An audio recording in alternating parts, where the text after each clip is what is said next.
Okay, the robot is now present. So I am also not too far along in this process. Last year I spent quite a while doing character designs and bouncing ideas off of like Rob and just like tooling around with different ideas. Having a Wacom tablet, right, it's going to help a lot for this phase. You don't ever really want to be drawing with keyboard and mouse if you can help it. You could potentially do some sculpting in app, right? I've been playing around a little bit with sculpting character stuff in Blender just to like try out some shapes, right? To see if I wanted to go more robotic or more organic with it. So I pulled just like some very blocky characters, right? And then like even breaking my own rules and just mashing characters up. I had a few pieces where I'd kind of done doodles for character sketches, but nothing final yet. The one that I kept coming back to is this one that I did on the whiteboard. Hadra just dropped in, Hadra. Where I wanted to do this like lander pod, since for me, I'm having to do a real-time strategy building that you guys did last year in year one. So I want to just like have it all be in the same universe kind of. So I thought of this soldier guy with like a big old like coffin shaped shield, like an energy shield. And then for them to be kind of like I guess a race of like Terminators, cyborg Terminators that would like drop these barrack things out of the sky, right? And it's like a little lander, and then it lands, and then all the little Jeff Bezos robots run out and kill everything, right? So it's a bit of like StarCraft sci-fi level, right? Real-time strategy. But for my character, right, I just knew that like I wanted this kind of intimidating soldier sort of shape to it. So I've been playing around with some other shapes, right? And I was looking at like, okay, is it like in an exoskeleton, right? Or is it like a riot police kind of like beefcake? Jeff Bezos. Yeah, maybe I'll make it so that like Jeff Bezos has like uh put his mind into an AI, right? Because I as I started thinking about this idea, I was like, okay, so if this is the lander pod, it has like these antenna that are like controlling maybe the robots that run out. And then maybe, if that's controlling the robots, like what's controlling that, right? So then then I was like, oh, there's like a mothership, and then there's like an AI that's like, been programmed to go in and like exterminate worlds or something like that. I'm going for darkest timeline here. So maybe it is Jeff Bezos like made himself into an AI and like fused with Elon Musk, and then they then they create these terrible robots that are going to exterminate planets.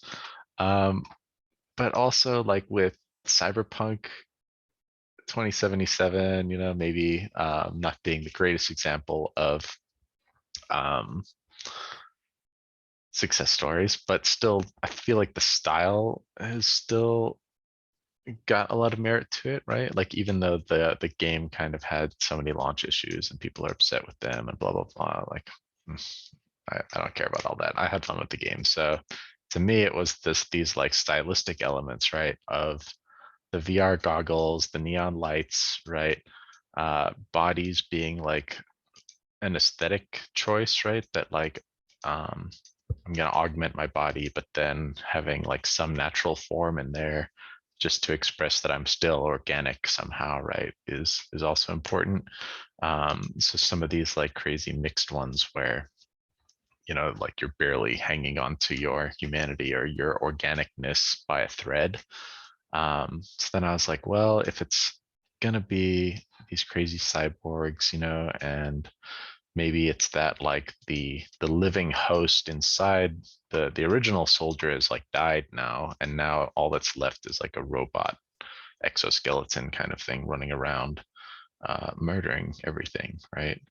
So from there, collected a lot of cyberpunk type reference.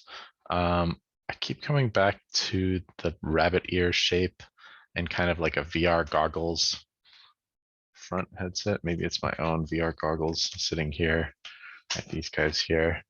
If I have like the Mandalorian helmet as well on there, so like that shape of like the cut across eyes is kind of interesting to me because it has this like dehumanizing sense to it, right? That like even if there is a person in there, if you have just kind of like a slit for eyes instead of actually representing the eyes, like in some of these ones, right? Like if we cover the eyes and the lighting or the visor becomes the eyes, right? It becomes less human and more kind of like scary, like unfeeling ghost kind of um, sense, right? Like this one does it really well. So lots of ideas in here, probably too many. I think at this stage, I need to kind of slim things down. And this morning I had a little revelation that I was like, okay, where's this shape coming from? This like very angular head shape, you know, that I keep seeing. Like here, this robot, right? All these robots have these very intense, like military spec shapes, right? And that led me to realize like, hey, I've been seeing all these like billionaire yachts, right? And they also have these very sharp lines and very like judgy, thin visor kind of lines in shapes in the cockpit area or whatever these they call these things, the control area. So I thought, hey, let's grab some yacht reference just for cool shapes, right? Because they're also, you know, they're charging people like millions and millions of pounds for these things. So their design language has to be like the very latest and greatest and made for people like Jeff Bezos who you know probably have very high tastes in those kinds of areas possibly, or very tacky tastes in some other billionaires cases. So from there, it's a question of, okay, what are the common threads, right? So it's good to have this particular app, Pure Ref, it's called. Pure Ref. Oh, not what? So it looks like this, Pure Ref. It's worth getting this app just to keep stuff all together, and then you can save this canvas right down on your desktop somewhere, uh, just so that you can reopen it in case it gets closed. So I'll have that on the side here. And then as I'm like doodling a little bit more, right? Today, I just want you guys to be doodling and going through this kind of process of like, okay, what's working, what's missing, right? And trying to boil stuff down into the core elements.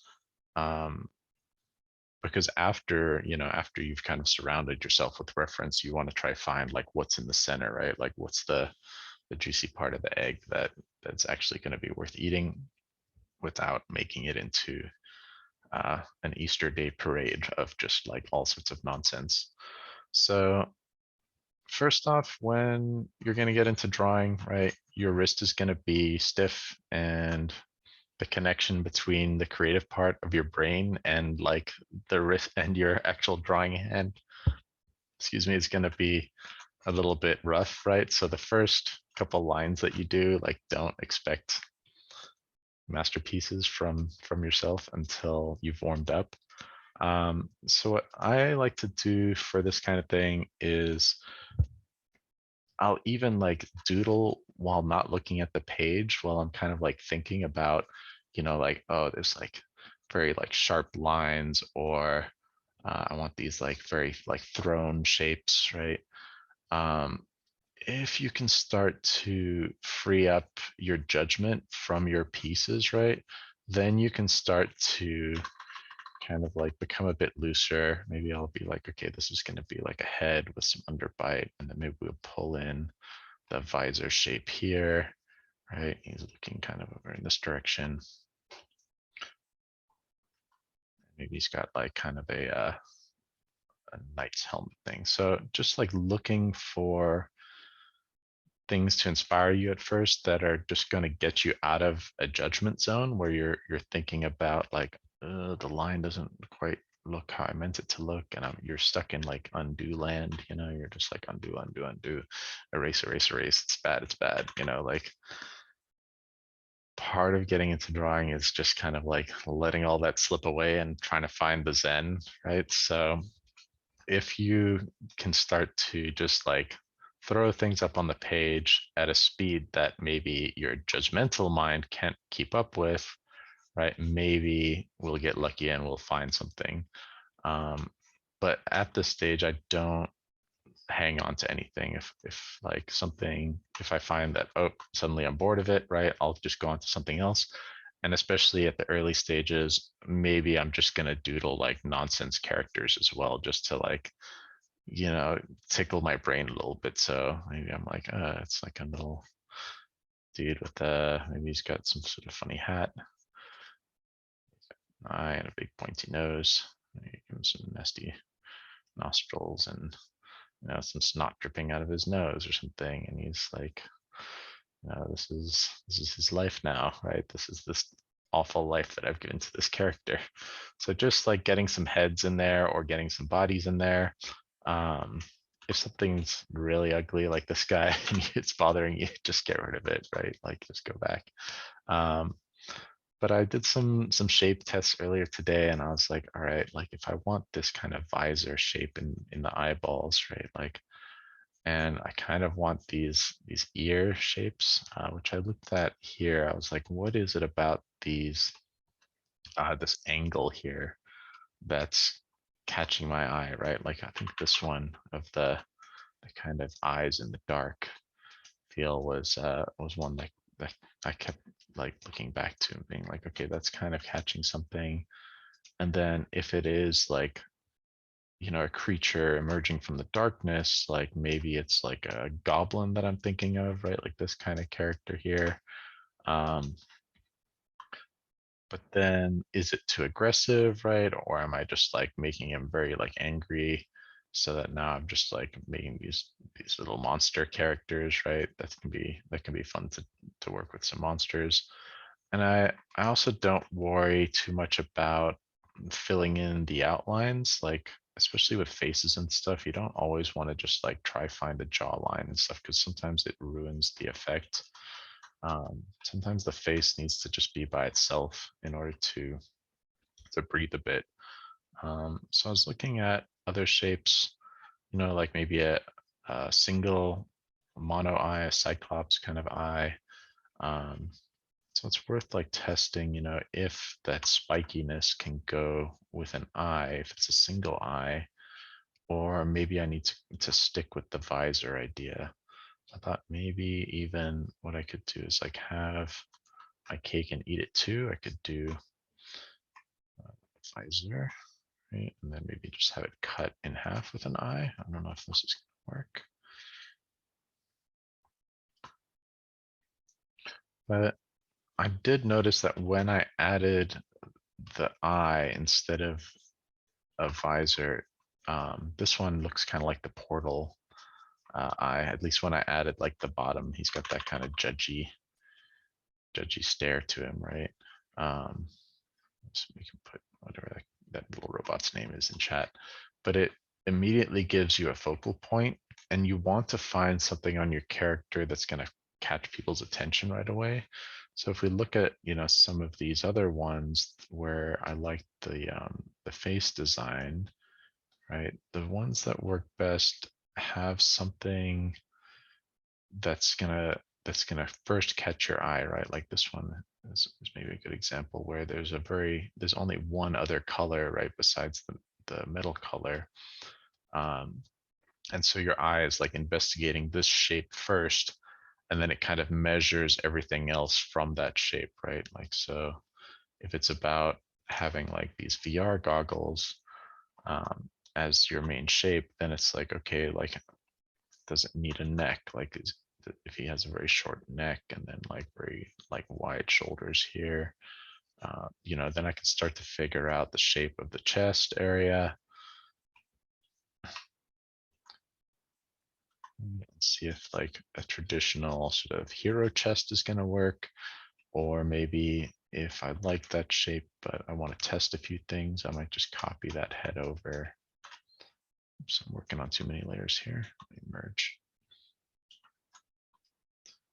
Right. So again, I'm not spending any time like worrying too much about like, is it good? Am I committing to this? Like, you want to sort of test some ideas first before you get into that judgment headspace, right? So it's like, well, if he's got more of like a round body, like, is it going to contrast it too much to have it like connected? Or maybe instead of a round body, right, have it be like a robot body, and then things that when there are connection points like the shoulders, like maybe the joints are going to be more squared.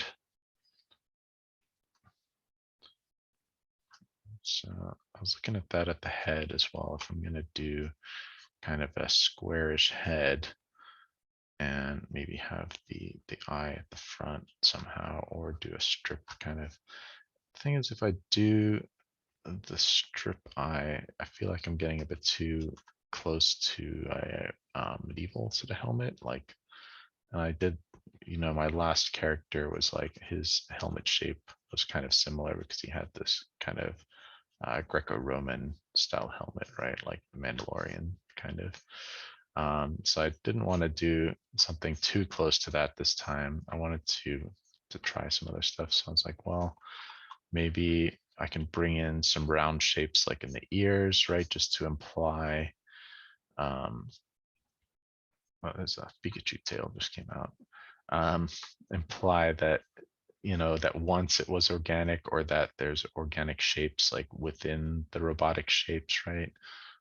So I don't want to lock myself too hard into like a purely robotic shape. I think one of the cool things about cyberpunk, right, is this mixing of organic along with robotic shapes. So having things like soft cottons and materials on the character that has very like rigid robotic body parts, right? It gives a nice contrast. That's why I had these two characters at the top, I think, for body designs, because they have that like villain cape kind of sense, right? Like, oh, you know who it's like? It's like the Snow White villain. She's got she's got those big horns. What is her name? Maleficent. Right? She's got kind of like bat horns, and then like a long flowing like bat kind of cape as well. Like with lots of sharp bits sticking out. Yeah. So like maybe capitalizing on that like creepy bat factor. It's like not quite so not quite locking me into the robotic shape so much as like trying to find what animals it's reminding me of, I think is a good way to kind of break yourself out of um, your generic kind of first ideas, right? Like, always remember your first ideas are usually going to be the most boring. And you want to have enough stuff floating in the soup that like eventually they're going to coalesce, and kind of like how life was formed, where it's like suddenly there's this connection that's made, and things start to make sense, right? So maybe it's this like long flowing cape style with like implications of villainy, um, that's going to sell some of these ideas. And if I'm looking at I was looking at bat heads the other day.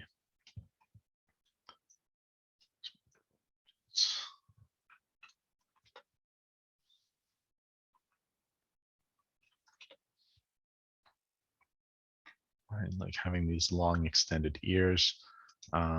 It's good even if I'm not going to necessarily make a bat, but when I was looking at like wasps and things, I also saw, these kinds of shapes that are on a wasp head are similar to the sci-fi shapes that I was initially kind of looking at, right? So maybe it's something uh, really freaky between a wasp and a bat, right? That I'm trying to imply, both of which, right, like wasps being straight up scary, and then bats just being kind of creepy. I feel like for me personally, the bats, so the bats kind of have more of like this kind of shape. If I'm going to make it less organic and more robotic, right? It's kind of like here. Right, and then their eyes would be down here. Foxy type of eyes, and then their mouths are a bit low. So one thing that I kept coming back to though is like almost having a flat head on the character rather than um, making it too much like a human proportion, right? So experiment a little bit with like what happens if we combine the ideas, right? Is it going to work to have these kind of R2D2 or not? This particular head looks like it's the other the R2D2 ripoff from Rebels. Maybe not ripoff.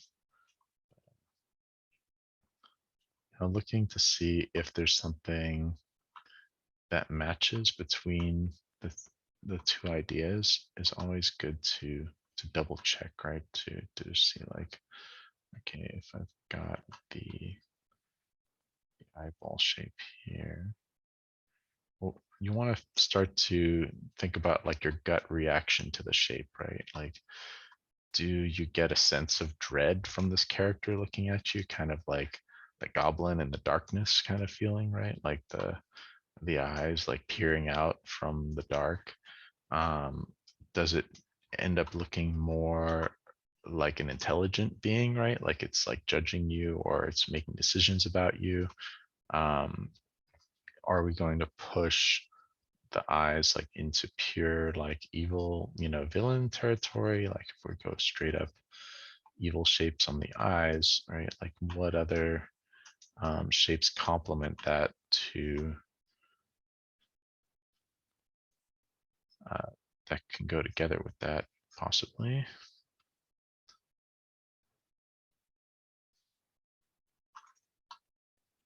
Maybe like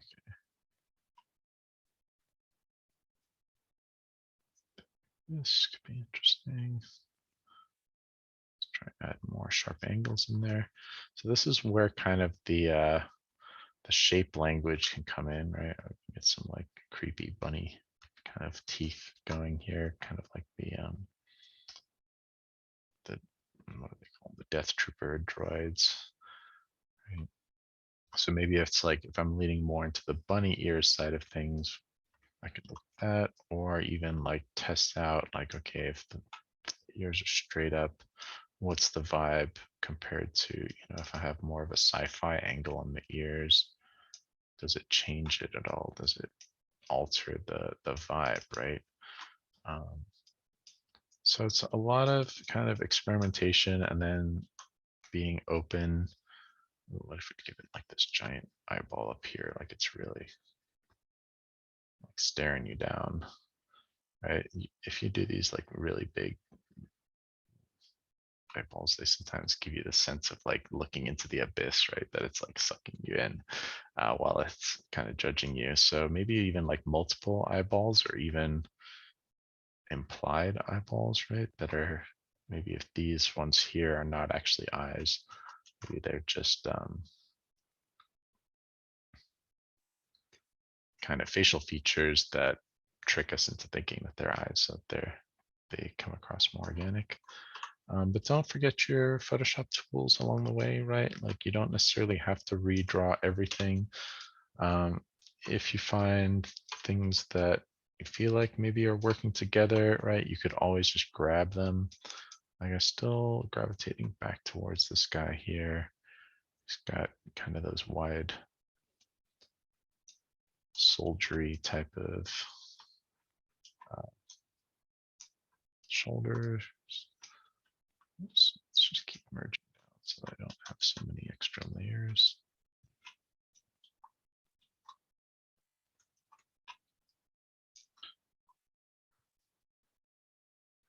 I'm trying just like got even more. This one in here. Right, does he even need like the spiky shoulder pads? I feel like that makes him a bit too menacing almost. Like I want him to almost be like brooding, you know, like kind of sensation. But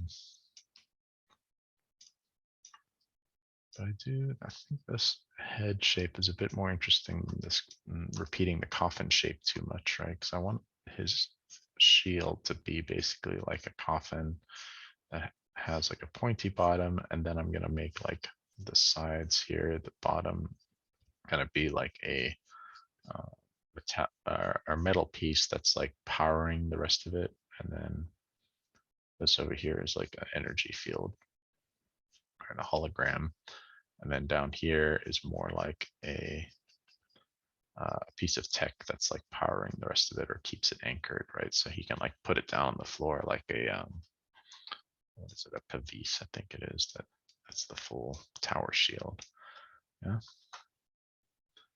So really, it's just about putting some time into these, right? Putting an hour or two in to let yourself find ideas, right? And just sketch random things, expand on something that you like, right?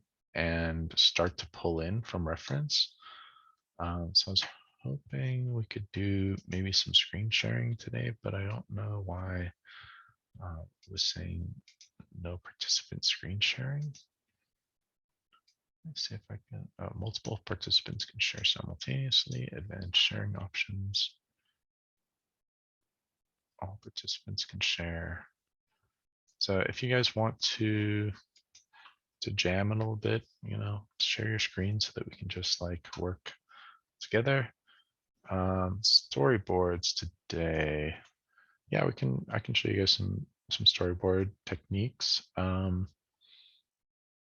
That's gonna be also like slightly different vibe though, right? Because in a storyboard, your goal is to kind of envision the framing of the character. So we looked a little bit about at those like Halo ones, right? And for me, let's say that I'm gonna for my animation right now, it was going to be more geared towards the year ones where I want to have this lander land, and then I want the soldiers to run out and kind of like the Space Marines, like when you first uh, have build a unit that runs out of your little real-time strategy building. I don't know if I'm going to get as far as you guys as far as like developing a story, because I haven't thought of a good hook yet. Thought um, maybe there's like 3 doors or 2 doors next to each other and only one ramp, and then they like kind of like butt heads as they and get stuck, you know, and they're like so wide and like bulky that they just kind of can't get by, and then like neither of them wants to back down. Could be a simple conflict, right, to introduce things. So for a storyboard panel, right, let's just see if we can make a new big old sheet. I would typically start by dividing up my screen. I would use 16 by 9 kind of panels because everything is going to be seen in widescreen kind of, so maybe around this width.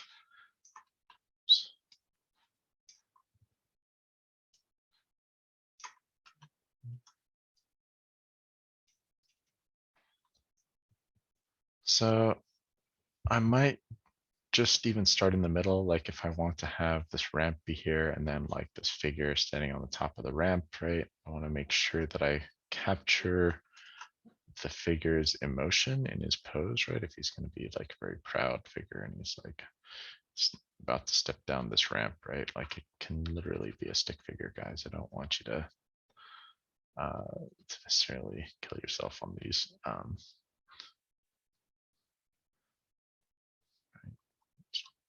Tangent line there.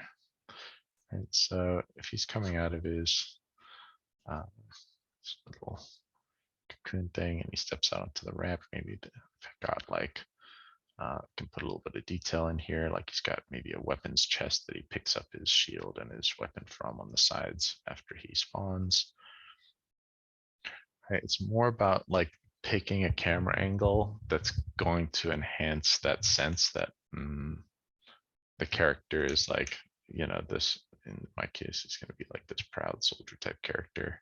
So I want to make sure that I've got like his chest puffed out and like his head tilted back, and to imply that through his pose potentially, right? Like, so if he's got kind of like a military commander, Napoleon style pose, on the back of the horse, got his shoulder pads on.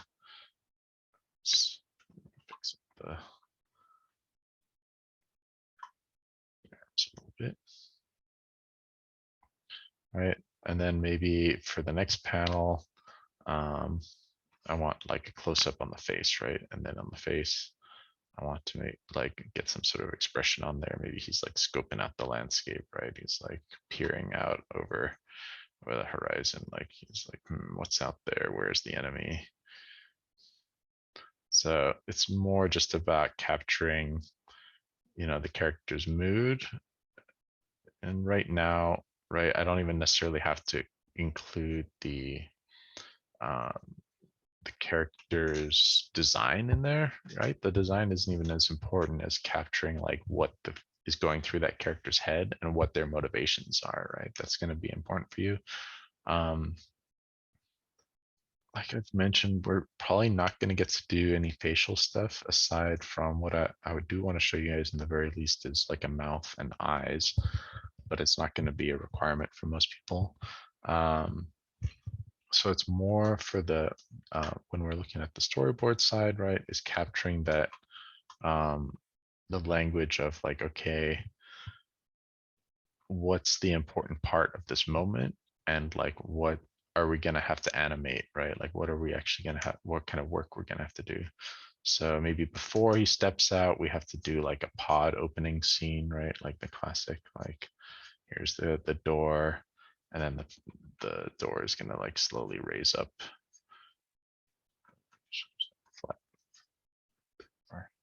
And like maybe there's some smoke coming out here at the bottom, so I can just tell myself, some cloud lines here. So here's the smoke coming out, and then implying that like there's shadowiness inside, right? We can't quite see what's inside, and maybe have a hint of like a silhouette or something in the back here, just to say like we see a shape in there, but we're not sure what it is. Give some like 3D element to the door just to give it some perspective, right? And then you can also put in some guides to like how the door is going to open.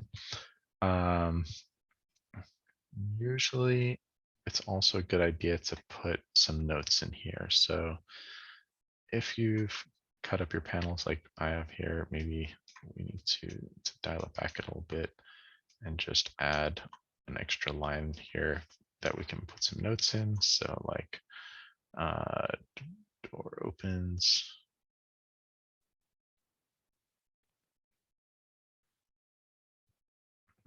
Fog spills out. Right. Soldier emerges. And then scans the horizon. So it's not really like my liking to type using the pencil. So already, right, like just those 3 panels, I can look at it and be like, well, I'm going to need either one camera that moves backwards, right? or I just have 3 separate camera angles, right? One medium shot, one wide shot, and one close up. If I'm going to do any camera movement or like a zoom or something, say I want to be pulling back, like as the fog kind of trickles out the bottom, I'm gonna like zoom out a little bit just to like show the edges of the fog, right? So what I sometimes do is if I'm gonna have a zoom effect, it can also be good to use either a color or like a gray for this just to make it stand out. What I would do is say like, okay, I'm gonna start on like this, since I had this idea that maybe you can see, you know, the kind of silhouette of the character here, right? Like behind the door. So if I'm going to start on that shape first, I'll draw a square around that frame. And then I'm going to draw lines like so to show that I want my camera framing to change from that close, you know, shot of the kind of just seeing the shadowiness behind the glass, and then move the camera out, you know, or zoom out to then see the whole door in that frame, right? So we show these arrows like from the starting position out to the final position of the frame. That also means that we don't have to draw so many panels, and that we can communicate some camera movement in there. So then we would also keep in here in my notes section, I would say like zoom out, right? Or pan out, be another one. So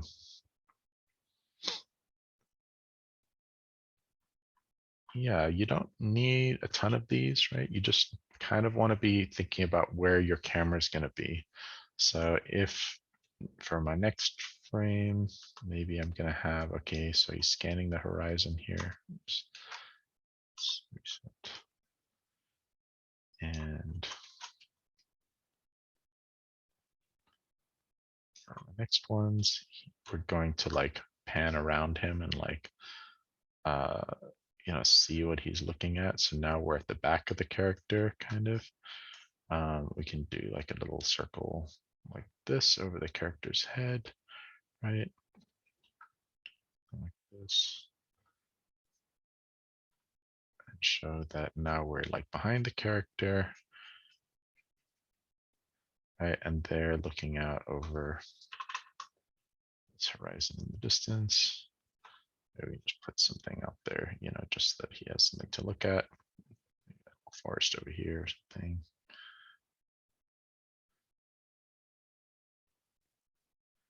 Right. So character looks out over the horizon.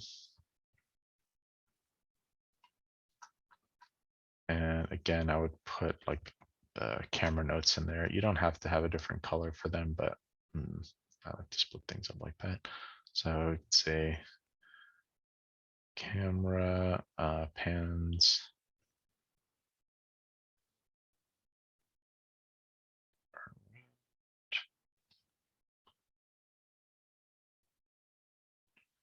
to show maybe a mountainous planet or something, right? Like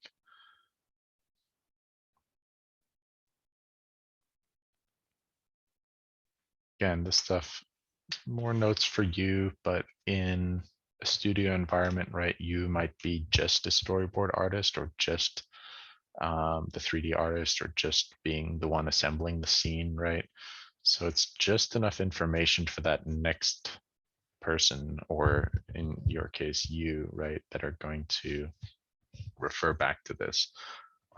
So this is really handy to have when you do bring everything into Unity. You can just be like, okay, I'm going to need 1, 2, 3, 4 cameras or 3 cameras at this point, right? And I just need to put my character in the pod. I need to animate the pod, right? Opening, the character stepping out, and then the character like scanning the horizon. So then from that, I place my objects.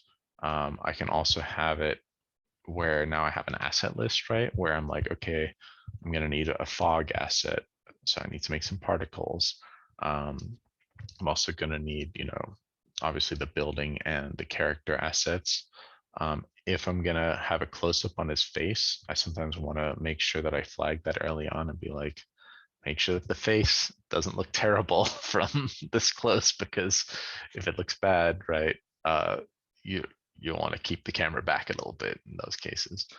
But then I can also be like, well, I'm gonna need some alien trees and a mountain range or something like that. That I also just have to like note to myself for the asset list, like I'm gonna have to make these at some point. And the nicest thing about having that as an asset list, right, is that you can kind of pick and choose stuff to work on based on your mood. So if you've like been burning yourself out on materials all day and you're like really sick of substance all of a sudden, like, and think the thought of going back into substance giving you pain, right? Then you're like, well, let me look at what else I can make. Oh, I can go make the terrain for this. Let me go explore like what options I have for terrain, what kind of textures I might have sitting in my back pocket, and what I still need to go and get. Yeah. So having the camera angles is going to help you um, find your 3D assets, as well as like what animations you're going to need, right? You might not need as many as you think you did if you can control the distance that your camera is at. But it's also good then to test as like an animated version. I wonder, I have time to do a bit of that. I kind of do want to show you guys how to animate these. Photoshop not being the greatest for it, because um, it works a lot better if you use sound. So typically I would use Premiere, but what I would do, right, if I'm going, well, when we get past like midterm, I think or around midterm, we might animate these. I would save out these panels as individual images, right? I could just crop them, C, crop, save the image, and then undo, crop the next one. Try to keep them all the same size kind of thing. Then using those individual panels, time them out on a timeline, right? You could use anything for that though. You could even just break out your cell phone and like take pictures of it, or take a video, right, of those individual panels and edit them together on your phone. That is actually something I wanted to look at, because it's so much faster than dealing with like rendering and like using a whole desktop app is kind of overkill for what we need it for. Yeah, so if you do any work, save it down. Right, storyboard, but then look for what's fun about it as well, right? So if it's like, okay, we've got this kind of serious scene, it's all sci-fi. It's like the fog's coming out. It's like The Fly, where it's like it's all serious and he's scanning the horizon. Now maybe it's time to like swap gears, and like now like he takes a step forward. Maybe we show his like foot stepping down the ramp here. So maybe say this is his foot, his leg coming down. It's going to be like one small step for man point, right, in the story.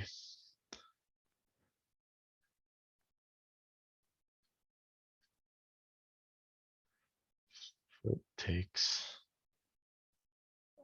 really doesn't like when I write things. It thinks that I'm like messing around. So now it's like maybe we find what's funny about the situation, right? If it is funny. So like maybe the first time that we introduce this other character is like, okay, his foot's about to like hit the ground, but then like a second foot comes in somewhere and is like getting there first, right? Like boom, like a second foot here is just gonna like boom, hit the ground. And then we can reveal like there's only one ramp, and there's this like second dude over here.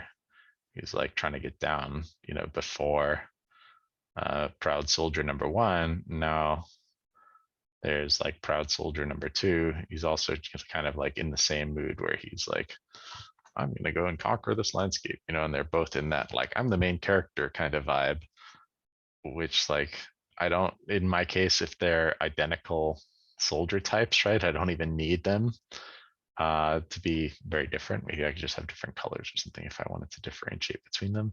But it's even kind of funnier if they are um, identical, right? And they think that they're the main character, and they're really just another Buzz Lightyear on the shelf of all these soldiers. So panel here, just be like, okay, uh,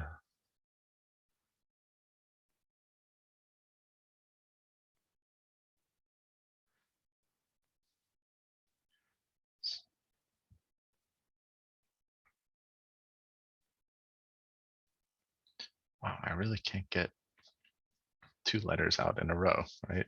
So maybe it's then I can show like kind of the uh, angle that he came from, right? He kind of like stepped in here. And this guy was like soldier A, soldier B, right? A, B here. Um,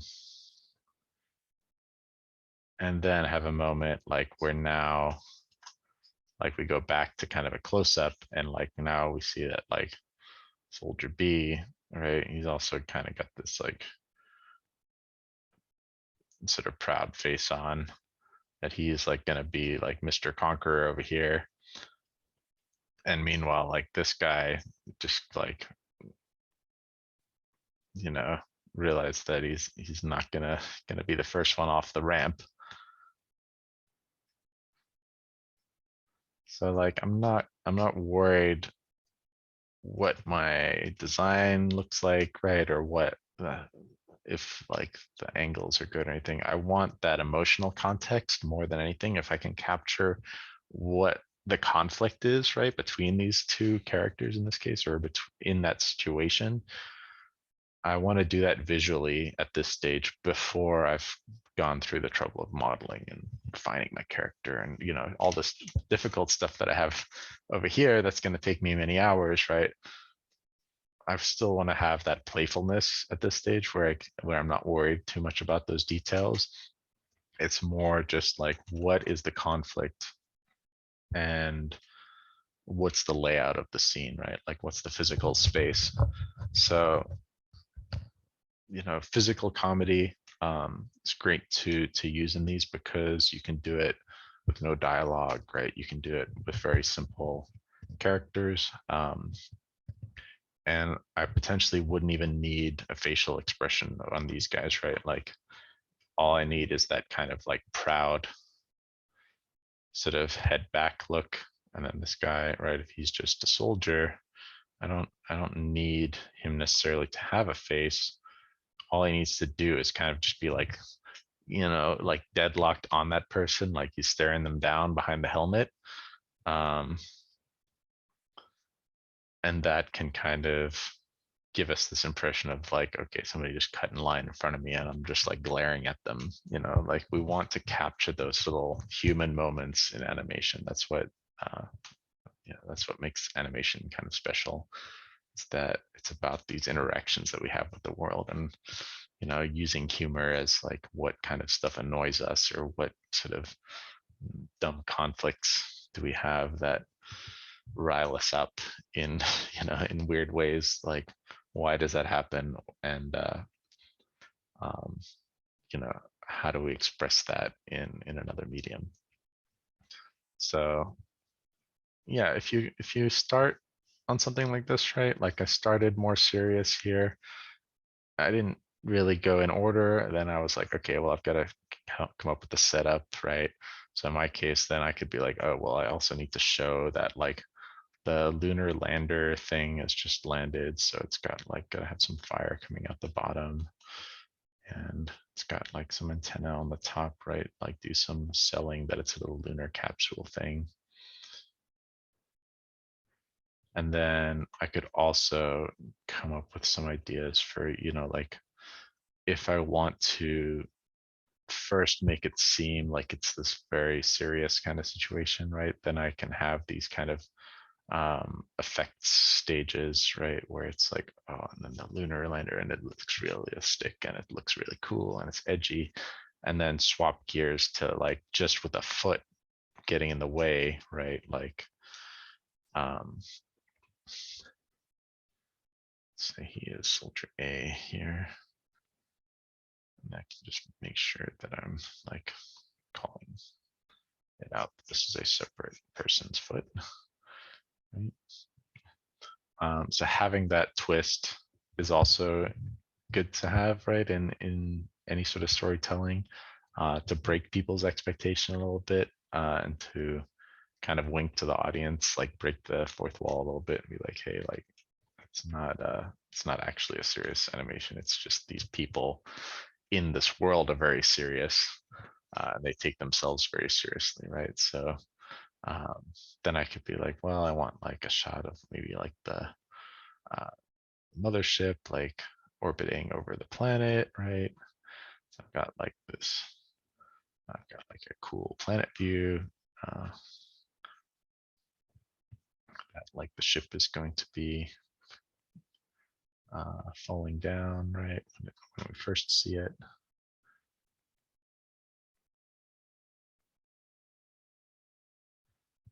Pretty ugly little lander ship here.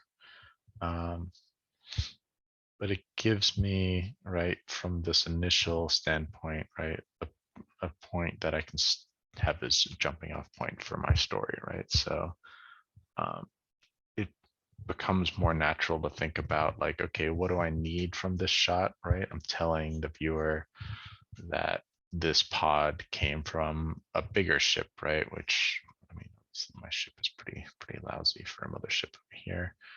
It's got some sort of cabin or something at the bottom. I don't know. No, it's a year. Um, this is why we have the notes sometimes if your drawings are really bad. Um, but it comes more naturally if you have a need, right? Like, okay, I need a shot that tells the viewer that this lander just came from space. Okay, when do I typically in film, right? Like, what angle are they going to use for that shot? It's like they're going to have a straight on angle of the ship and it's coming down. It's easy to capture that just with a few lines, right? And not get too worried about my perspective drawing and all the details, right? If you think about it in terms of like what does the shot need to tell the viewer what's going on, right? And each individual panel, um, it's relatively easy to throw things together, right? And kind of you give yourself, even in like this one where I said, I probably won't have facial expressions in the shot, it still helps the storyboard, right? Just to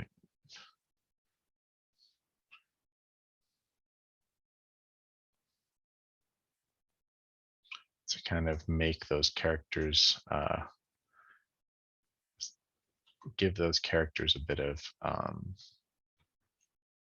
emotion on their faces, just that we can, when we are animating them or when we're in the scene, right, just to remember like what's the point of that shot, right? Like otherwise you might be like, well, if we have the wide shot, why do we need the medium shot, right? Or the chest shot of them like coming off the ship? And it's like, well, we want to capture that moment of when somebody does cut in front of you, that you're just like, hey, like who does this guy think he is, um so I've got 1, 2, 3, 4, 5, 6, 7, 8, 9, 10 panels.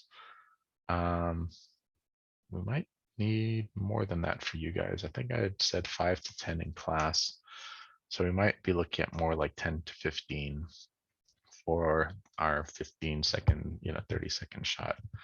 But I can also then like, uh, in this case, since I don't have any music to it, I might think about in terms of like, let's say if I make sound effects for these parts, right, where it's like wah wah wah wah wah, meow, and then I can start to like think about how long it's going to take these things, I might even like break out a timer and be like, okay, if I'm gonna do sound effects for this, how long on my stopwatch is it gonna take? So mothership moves into view and go. Wah, wah, wah, wah, wah. Chuck, land. Like door comes up, clunk, clunk, clunk. Soldier steps out, scans the horizon. We get the shot, the wide shot of the horizon, and then clump, and then cut in the way. And then we stop. We look at the cut. Soldier glares. And that is 22 seconds already, right? So even if you're not timing this out officially just yet, you can get a sense of like the whole time, right? Like how long it's going to take for all of this to happen. And then I might make decisions to like be like, well, if I'm gonna have to make a whole planet for this shot and it's 1 second, do I really need it? Or can I just like imply, you know, through this second shot that the lander is landing, right? So then it's like, okay, there goes like 2 seconds and like 13 assets that I could just check out the window. Be like, all right, we don't need a planet. Like, otherwise, I'm gonna be there. I'm gonna be modeling a whole spaceship and everything for like a whole day. You know, that's a whole day. It's worth of work that I just saved myself if I decide to cut that shot. Yeah. Um, so yeah, storyboarding super important. Lets you know how much you're gonna need to do and lets you make those big decisions early on.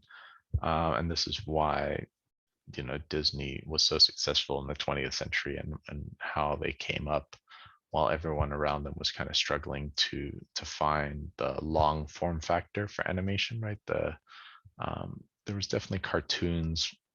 Warner Brothers and things had lots of like success with cartoons and shorts and things. Um, but when you're making a full length feature, right, like an hour long, hour and a half long, there's so much money involved because you have so much work to do. Like anytime that you can save yourself a couple of frames or a couple of seconds, you want to figure that out earlier rather than later, because that way you're not uh, having invested that time already. Yeah. So it's good to also, take a break, let uh, let your imagination fly free for a bit, and then come back to this character stuff. That also will give you kind of fresh eyes, and so you can make sure like yes, this one is definitely working, this shoulder pads maybe not so much, maybe this one is working at the top, at least I think the ears are working, but not so much the cape, right? Like the cape I feel like should be wider, and more of a square shape here. And then start to think about like the overall language that I'm using, right? I'm using like very triangular shapes at the top, tacked onto a very like wide shape at the bottom, and then some also very wide shapes, for the head and things. So then if I'm thinking about shape language, right, that okay, the square being that very solid and immovable shape, is what we want for a soldier, because it shows that, they're not going to take pity on people. If I use, sharp shapes at the top, it depends what their meaning is going to be, because as we can see here, like the shoulders, if I use too many spikes on the shoulders, it's going to immediately give it like a more of an individual villain feel more than like a generic soldier fit, So I think I can immediately just say like, okay, the shoulders are a bit mm, too much of a look at me. I'm the main villain kind of vibe. But I do like the sharpness of the ears, right? It's kind of like nothing's going to get by that character. Like you're not going to be able to like sneak by or anything like that, or get away, right? It kind of gives you that vibe. So then it's like, all right, just I've confirmed that I like the sharp on the ears, right? And I try some more kind of layouts with that, or some more proportions, I guess it would be that, like, okay, maybe if the proportions of that face right there. I wonder, if it's got two eyes, it looks a bit like a goofy gremlin kind of character. Let's see if the single eye is still working for me. Maybe with the serious expression on the eye, or the kind of the half dome, right? And then kind of like a brooding Itachi type cape in the back here, right? Also a cape kind of implying like what's he got under the cape, right? Like it's a bit intimidating, right? So gives you a commander kind of vibe without, if he's got the shoulder pads, uh, it's different. Yeah, it's just a different feel to it, right? So I can use some of these same shapes again, but I don't want to go overboard on one shape if it's giving me a different vibe than the character's actual feel, right? So if I want him to be more of this brooding cyborg that takes themselves very seriously, I think this sort of face is still working. This one is looking like too much of like a psycho bunny killer, feel. I still like the kind of flat frying pan, got hit in the face with a frying pan kind of feel. I wonder if I drop down the head even more, then it's also kind of that flatness, right, is also kind of implying like, hey, this character doesn't really think for themselves. They like don't have a brain, right? It's like the top half of their brain is like totally missing. I could also soften it with a round shape though, right? I could be like, well, maybe they do have a big old brain up here. It's like the other one I was working on and for fun in class, that like that's gonna be my clue that it's a cyborg, right? Just like the brain on the top. I kind of wanted to do like a creepy jaw hanging down. And I like on a lot of the reference, kind of the this underbite kind of shape here on the side. So maybe it's about, keeping the side view quite flat, but then in the or the front view flat, but then in the side view to do more of this kind of, I believe they call it like a frog helmet, um, that had that underbite, which was made for lancing, right? Like if you're on horseback and you're like trying to drive your lance at somebody's head and face, they had that big kind of bucket on the face to make the lance kind of slide off and not hit them. So again, I can kind of revisit some of these shapes and be like, well, if I want that yacht shape there, and I want kind of, to still imply an ear, and I can keep my kind of bunny ears look. Maybe his head has this more mechanical look here. But then, where's the eyeball now? Is it here? Is it like a little bucket? Right, because the thing is, if you're always working in this front view, um, you're going to get caught out once you're in 3D. And this is what, why I was experimenting in Blender a little bit with these shapes, where I was like, okay, if I've got the bunny ears look, and I've got this like wide shouldered look, is he actually a humanoid, or is he having more of like a animalistic or gorilla kind of feel to him, right? And if I want this kind of VR headset look, right, is that going to clash too much with any organic shapes that I put in there? So you do want to consider the side view from these early sketches, right? Because you don't want to get stuck in 3D all of a sudden when you're forced to come up with the actual shape for him. So again, if I'm using kind of this yacht shape here,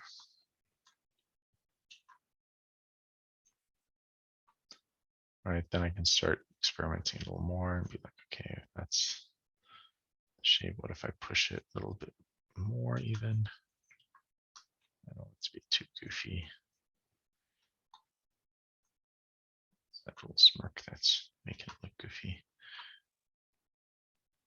So maybe instead of the under shape, what if the eye is, just the top half of the circle? What kind of vibes do I get from that? Test that out. Then it kind of looks like he's peeking out from something, right? Like he's a little bit amused or scared even.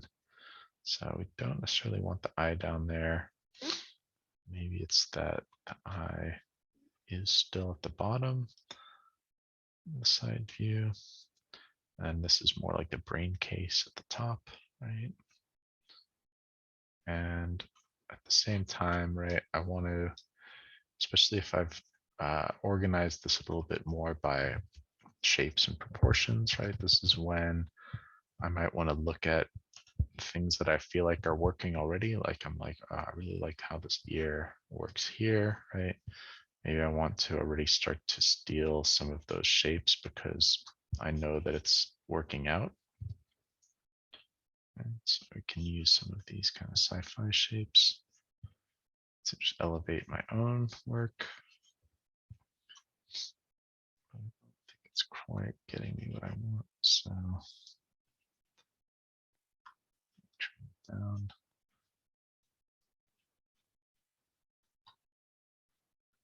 Flattening it out or adding some other angular shapes. And then what I wanted to notice in the in my natural reference as well, right? The wasp here is like spacebar zooms in. Is this angle here on the face, right? Like trying to use the same sorts of angles that I'm seeing in these threatening nature shapes, right? That are giving my lizard brain like warnings that something is coming at me and it's like with evil intentions, right? So if I've got a shape like here, it's almost getting a bit too like inquisitive Yoda feel to it. If it's not quite giving me the right vibe, it can sometimes just be the angle of that shape, right? And like adjusting it to closer to a predator shape in order to change the vibe of that character a little more to be a bit more menacing, right?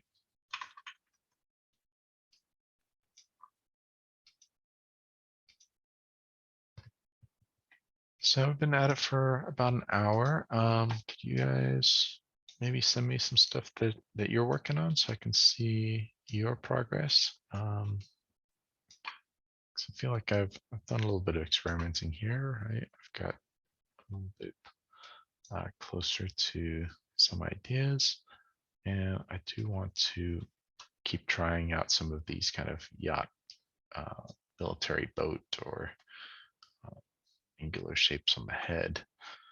But I also want to see some of your guys' work on maybe through Discord.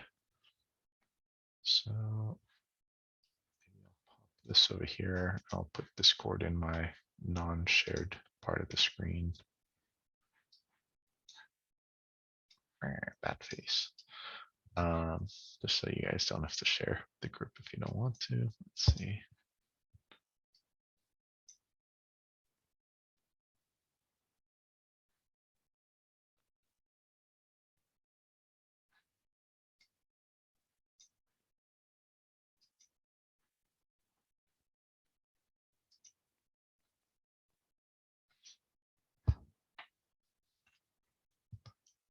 But really, like, I don't mind if you guys are still, early days on your character, as long as you're bouncing some ideas around and putting stuff down on paper.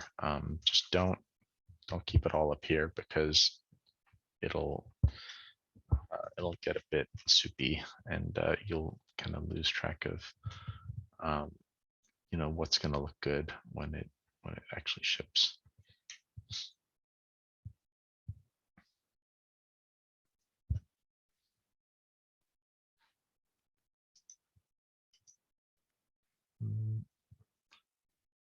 My DMs are still empty, guys.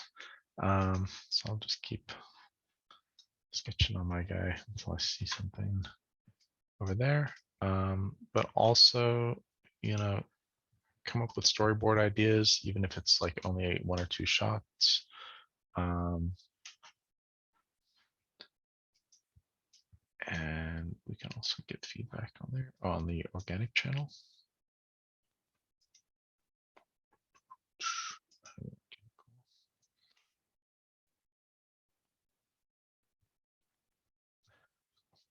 What's the dance for? Is he dancing because he's happy that he thought of something? Yeah, so basically the idea, I don't know if it's gonna how well I'm gonna convey it, but basically he's gonna not have any ideas. And then there's gonna be like the classic like cartoony like light bulb come up get above his head. He's gonna have a little dance and he's gonna have like this whole like little like crafting scene thing. And then the finished product will actually be a light bulb itself. So it's kind of playing on like the generic like cartoon characters having a light bulb moment. But the actual thing he was thinking of was a light bulb. It's a bit Right. silly, but I feel like it kind of goes with the character, how he's kind of goofy and it's a bit silly, and he's sort of something you'll see in like a child's cartoon, and that's sort of a similar Like small little. I see the twist at the end there. It needs a little bit more of like a, a knife twist, almost like a bit more conflict or something unexpected, right? Mm. So I think like, okay, if he's gonna celebrate that he thought of the light bulb, um,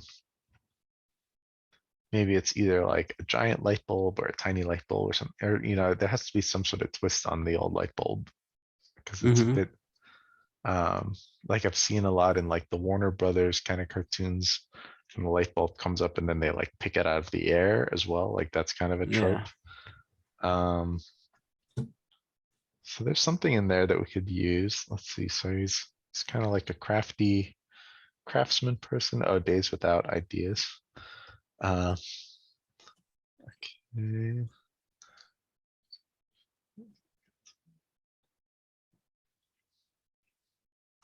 So I guess the human emotion, right, is that like you start feeling frustrated that you can't come up with anything.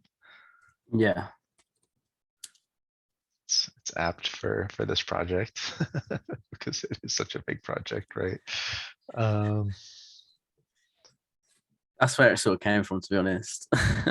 yeah, it needs a little bit more at the end though. Like it needs to either Mm. be like Maybe so like the light bulb lights something else up that's reveal, maybe.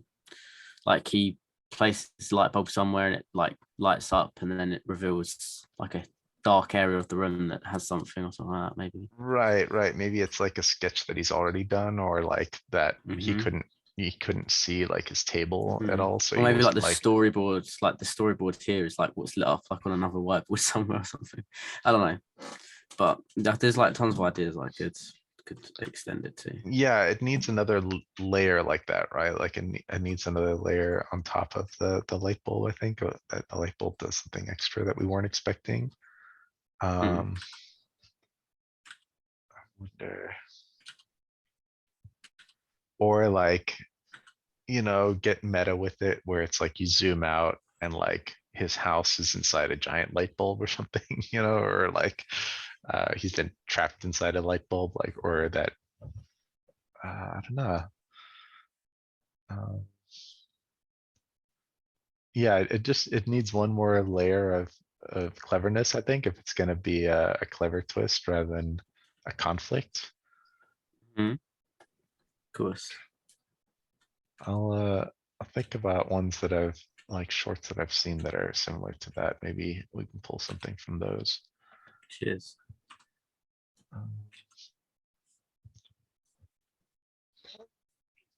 so I can see the look. It'll have kind of like a Legend of Zelda Wind Waker kind of cutesy style to it.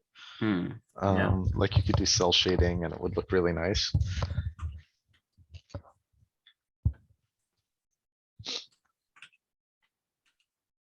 Maybe it's that like we play on that he's like really depressed that he can't cope up with anything or something, like push the emotion further so that it's not uh quite so ambiguous of what he's feeling. Hmm. Um So you could do things like you start, instead of just days without ideas, you start with him like his head's on the desk and they're like scrumpled piece of paper everywhere, and like you imply it visually, like what is going on in that room, that like he's just got writer's block basically. Yeah. Yeah, good. So like push the emotion further with the visuals, right? To make it seem like they're really struggling. Um, it can still be whimsical and light, right? It doesn't have to go into a dark place, but I mean, you could push it into a dark place as well. I can see some opportunity for that. uh, but so we've got to keep it a little bit PG for school. Okay. Yeah, no, I mean it's a good start. I think there's something to be explored there, because it's that writer's block, unsolvable Mm. puzzle, right? Like the Rubik's Cube kind of feel. Um, yeah, we just need either like the light bulb itself solves a problem that we hadn't really revealed was a problem yet, right? So then him having a light bulb and either being able to see, or um, like for instance maybe like mm, he puts the light bulb in, and then we reveal that there are like giant spiders all around him that were trying to eat him. Like if you only go dark with it, like the light bulb has to solve something that we maybe weren't aware of. Mm. So like you were saying, like illuminating something in the room that maybe we didn't know about, um, or like revealing something about his world, right, that we might take for granted, in the fact that we can flip on a light and there's light, but maybe um, maybe there's no sun on this planet, or like they're in the Arctic and you can't see anything. So or like I said, or that like he needs a light to protect him from enemies or from monsters or something. Yeah. So I think we just need that one extra layer of like the light illuminates and then reveals that there's another layer going on that we weren't so aware of, right? Which also plays into the theme of reveal. Mm. Yeah, I definitely think like a zoom out or like a something revealed with the light bulb would be a good way of fixing it, I think. Yeah, yeah. And you can do something gamey. Since Paolo just mentioned up there, I was thinking of that game with the rats where you have to like uh get past like the plague rats and stuff, and it's like a stealth Mm. game. And then you use like fires, for example, to like clear an area in front of you that you can then run through. So we need something like that where it's like, okay, the light has like a deeper or a greater use than just like what we would expect from a light bulb. Yeah, okay. I'll rework it a bit. Yeah, because I think it's fun like finding that piece, right? Because then it reveals the world around it, kind of like Mm. did you see that Rick and Morty episode where they like go into the car battery and it's like a whole universe?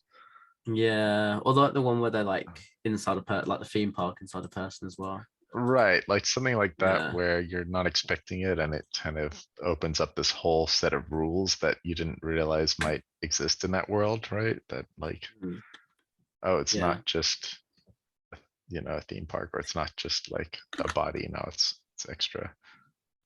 So yeah, Yeah. think about like, and that sort of stuff sometimes will just occur to you like randomly, so just keep thinking of it and hopefully something will pop into your head.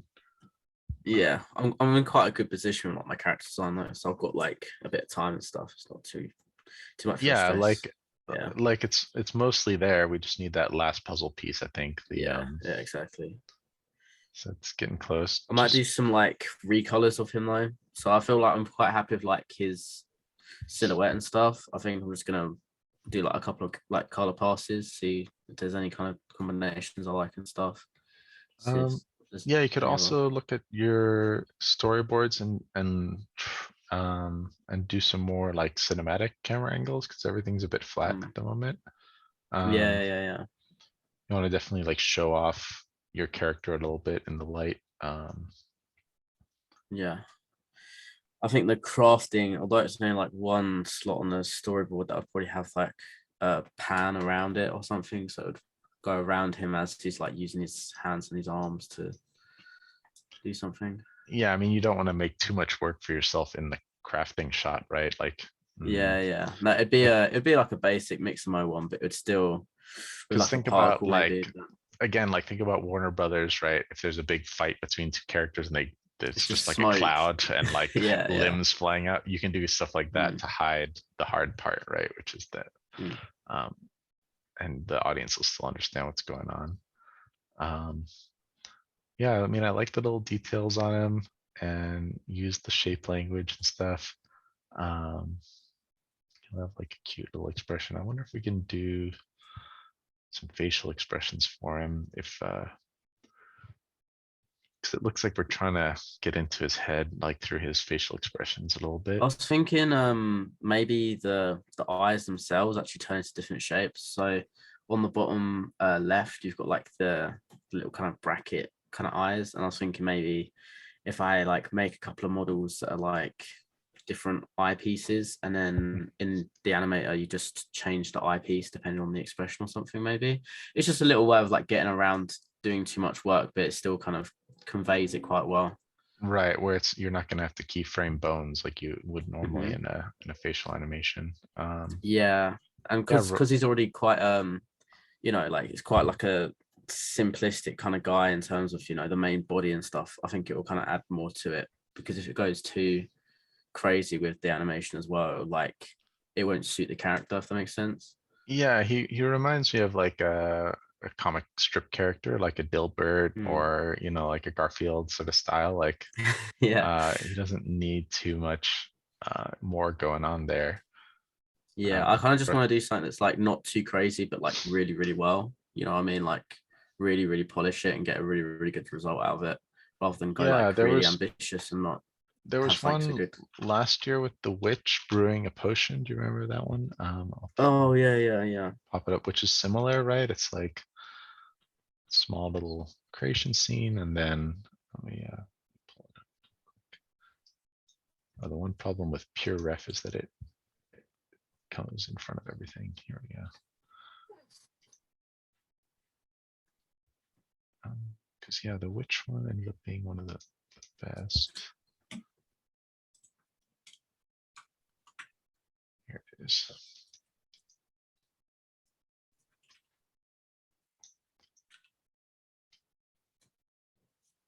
And they have the little music box, right? They did the house on the outside, very simple model, but effective to set the mood.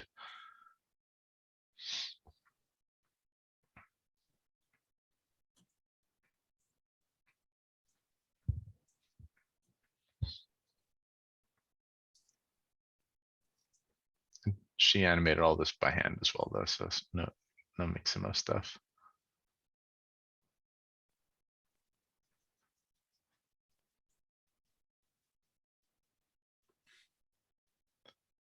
So again, well made and appealing visually. Not enough conflict really.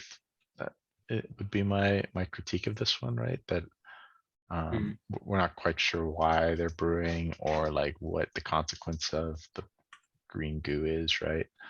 Um, so yeah, it's just trying to find that conflict, which is going to elevate it a little bit. Yeah. Yeah. Cool. Anyone else got stuff to show?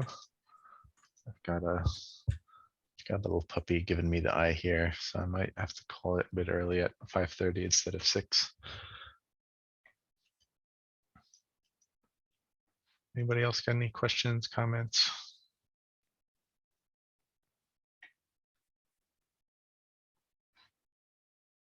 Okay, I guess we can call it, and I'll look out for your stuff on Discord. I'll post this stuff just so people can see kind of the process for storyboarding. And again, with the character sketch stuff, it's just putting in hours, really, like find an hour here, find a half an hour there, right? Sometimes you get lucky and you stumble upon a character, right? Sometimes it's just a matter of process of elimination. But I do recommend just like doodling for a bit, to warm yourself up, because once I was half an hour in, and like not judging my own work, I could knock out the storyboard really quickly and capture what was important without worrying like, oh, is it pretty or not? Like we don't want to get into that judgment zone while we're still supposed to be creating something. So yeah, that's my advice to you guys. Again, please just reach out if you have any questions or want some feedback. Otherwise, definitely show it to your classmates, right? Get feedback from them, treat them like your audience. And yeah, the more that we can take like little steps towards the final product, it's a lot easier than waiting till the end, and then we're like making all these big decisions all at once. That becomes stressful. So thanks, guys. Cheers. Talk to you later.